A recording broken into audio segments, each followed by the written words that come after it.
The Backdoor Secret to Becoming a Buddha. Robes, caves, and Bodhi trees are not necessary. If you are sincere in your quest, I will take you through the back door and reveal to you the secret to becoming a Buddha. If you are a person with this rare form of DNA, lean in, for what I am about to reveal to you is a secret that will transform the whole of your life. This is quite possibly what you've been looking for your entire life, but the cosmetic messages of the world have led you astray. Let's begin.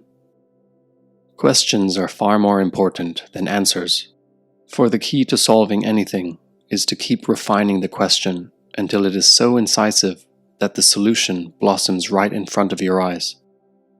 I will ask pointed questions and follow the questions with a succinct answer, and this in turn will be followed by an explanation. I will be with you every step of the way. I will not lead you astray. As I said, this discourse is for the one who is truly serious.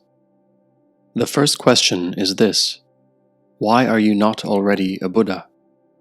Now, that is too general a question, so we must refine it.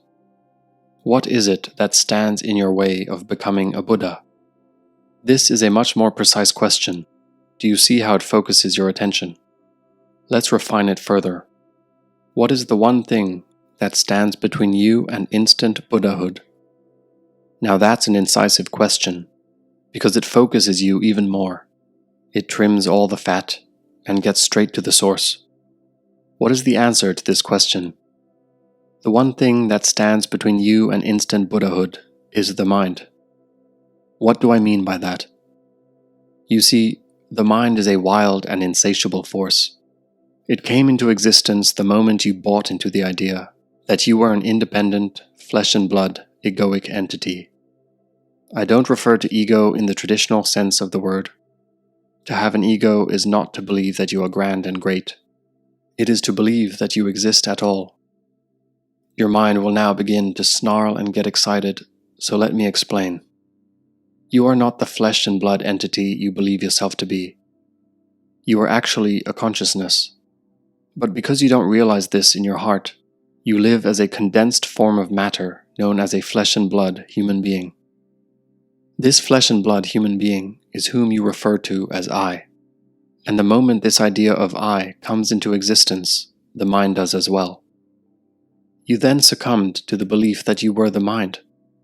And now when it roams, you roam. When it becomes angry and emotional, you become angry and emotional. When it desires, you desire. You see, dogs were meant to run and bark. And when you see a dog run and bark, you think nothing of it because you understand that this is the natural behavior of a dog. But imagine that you tied one end of the leash to your dog and the other end of the leash around your neck. Yours would instantly become a tumultuous life, would it not? This is precisely what you've done with the mind. But the mind is such a subtle and clever entity that it is incredibly difficult to entertain the idea that it is separate from you. You have had rare moments of clarity in your life, times when you've done something with perfection.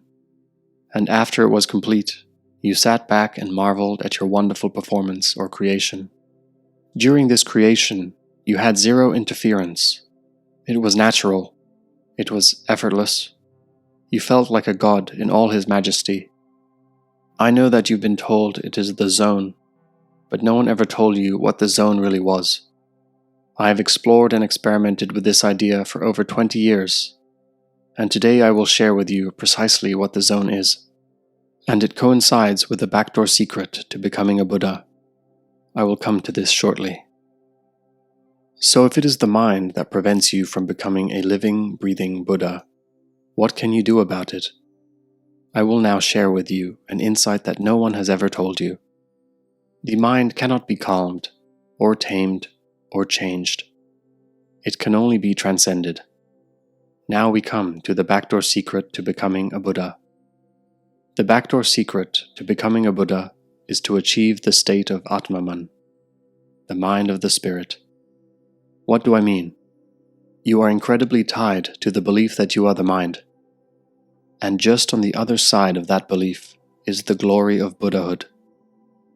Clarity, the zone, nirvana, moksha, samadhi, enlightenment, are a state of Atmaman. They are not states in which the mind is calm. They are states in which the mind has disappeared. When there is no mind, there is no ego. When there is no ego, there is no manufactured self. And it is then that you begin to live as ever-present consciousness. It is then that you become a Buddha. Your mind is likely asking loads of questions at this moment. These are questions I get from my clients all the time. If I don't have a mind, won't I lose my intelligence? Won't I go insane?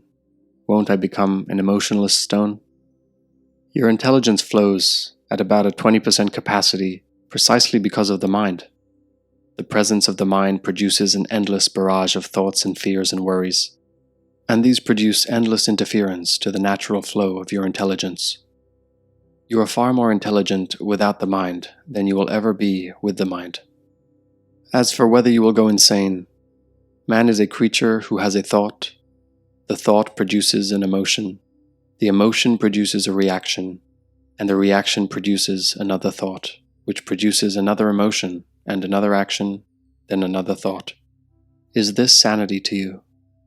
The truth, my friend, is that mind has made us schizophrenic. The only way to sanity is to live beyond the mind. As for becoming an emotionless stone, all the wars in the world are not caused by people. They are caused by minds.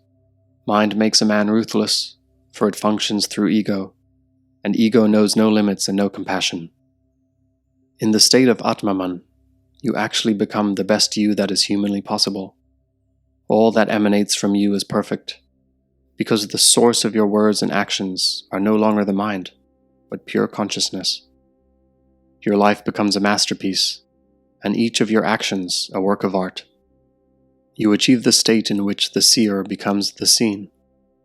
You see everything in high definition, because the mind no longer stands as a veil between you and that which you choose to look at. And then something very interesting happens. The mind that was once your master now becomes your slave. Only now are you able to use it to move mountains and part oceans.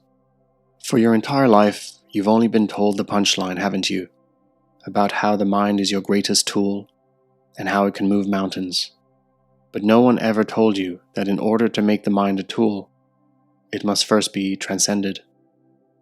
Half-truths are far more dangerous than outright lies, and the truth is that transcendence comes first, and the mind curls up next to you like a lapdog. I ask you this, my friend. Can you think of any greater way in which to live your life? This is the direct journey to become a Buddha, and unless it begins today, it will never begin. For even if tomorrow does come, it will come as today. The earth is my witness.